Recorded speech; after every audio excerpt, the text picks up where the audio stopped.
It's called the city of 10,000 lamps. It's called the city of 10,000 Buddhas. Started with the vow to bring enlightenment to every living thing. It's a place for cultivation. It's a place for transformation of the common one into the Bodhisattva. This is a story about the toothbrush.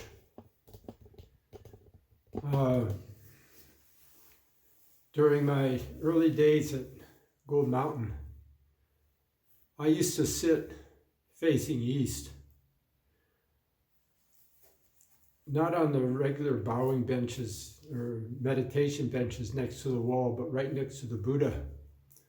The 3 Buddhas, actually, that were in the main hall at Gold Mountain. And I sat there. It was my own meditation bench. And I would sit there all day and meditate. And I would be the only one in the hall because I was the only one who could meditate all day and not fall asleep. So this went on for the 3.5 years I was at Gold Mountain. And I went into a really deep meditation one day, and I felt like I was getting close to the Pure Land, zooming around, but somehow I kept getting thwarted and not making it all the way. So I handed Hsuan Hua a note. I wrote it out on a piece of paper in 4 lines. To see Amitabha in the Western Pure Land. How does one do that when facing east? So I gave Hsuan Hua the note when I saw him. And I forgot all about giving him the note because I didn't get a reply within a day or 2 days or 3 days or a week even.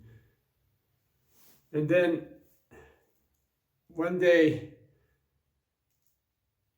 I was sitting in the hall and Hsuan Hua came downstairs and he started circumambulating the Buddha, going around counterclockwise. And of course, myself being next to the shrine, I was also included in that circumambulation. So he circled around 3 times in reverse direction.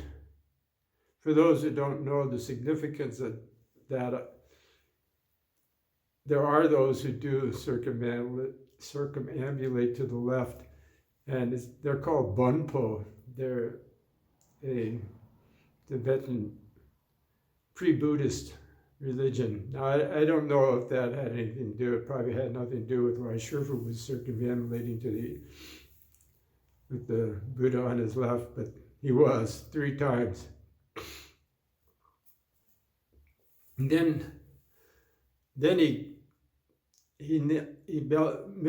I always tried to be really, if I wasn't deep in meditation, I tried to pretend I was. So Hsuan Hua, he never said anything. He tried to disturb me some way. So he got really close to my ear and he was breathing in my ear. And of course, I turned up and looked at Hsuan Hua and I said, hello. And Hsuan Hua handed me a toothbrush. And then he walked away. So I looked at the toothbrush and I guess I didn't look carefully enough at it, because actually the reply was contained in that moment he gave me the toothbrush. The reply to my note to see Amitabha in the Western Pure Land. How does one do that when facing east? Well, I had no idea why Shifu gave me the toothbrush. I just threw it under my meditation bench and went back to my meditation. And I was meditating, 1 or 2 days later. Somehow the toothbrush came back into my mind. I had forgotten about it, but then it came into my mind and it didn't go away. The toothbrush kept appearing in my mind. So I thought, well, I better look at that toothbrush. So I looked under my meditation bench. I got the toothbrush and looked at it more carefully. And it was a Dr. West toothbrush. So that was the reply, face west, facing the wrong direction.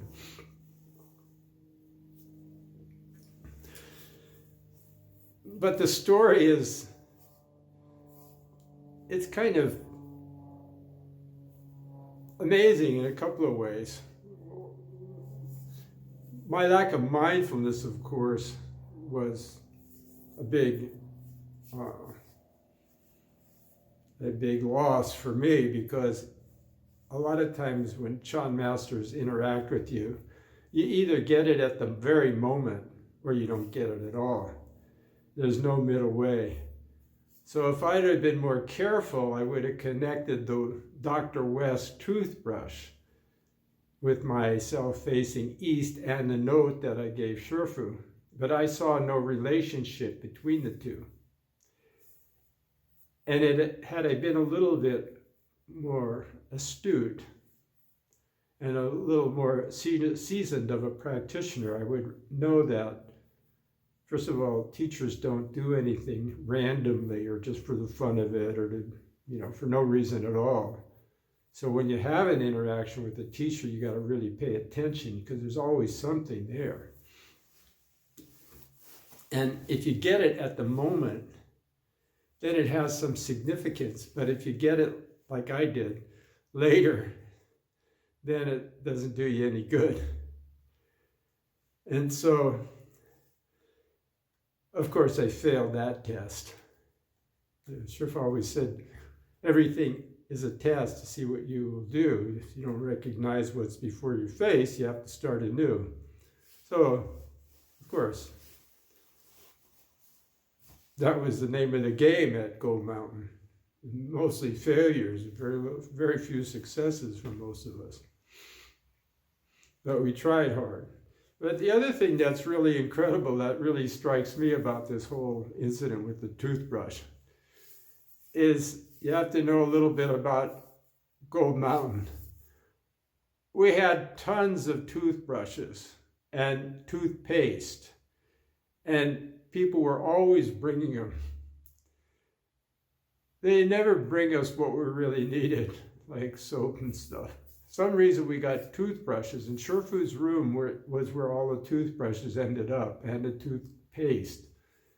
And he had a pile, of toothbrushes in his room. Hundreds of toothbrushes. And Dr. West is not a very popular brand of toothbrush, And I can't even imagine Shifu selecting that himself, looking through the toothbrushes and think he'd get a Dr. West, try and find one. Not only that, I don't think the master read English very well. So I often think of the master as like a puppet in the Buddha's hand. And he just doesn't know what he's doing half the time. And I often saw him like that. He's just like in samadhi, and just somehow everything magical happens. He just moves around, and magical things happen, but he doesn't know they're magical at the time and has no idea. And so I can just imagine him, the master, just sticking his hand in that pile and just thinking, oh, I'll give Hong Kong a toothbrush. And that's how it all happened. And he probably had no idea it was a Dr. West or, an answer to the note or anything. And often I see Shifu like that. He's just sort of in samadhi and he's just doing everything perfectly. And he's having a profound effect on everyone around him, but he doesn't really know it, you know, how profound it is. And I don't think, you know, he just like I say, a puppet in the Buddha's hand, and he just lets it, goes with the flow of what's happening. So that's the story of the toothbrush. And it was a big story for me. I don't know about you.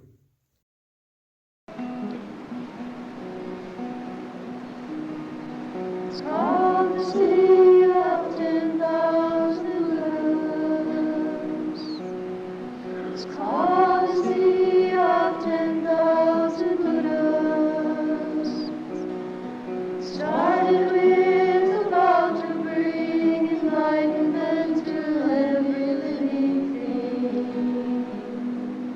It's a place for cultivation. It's a place for transformation of the common one.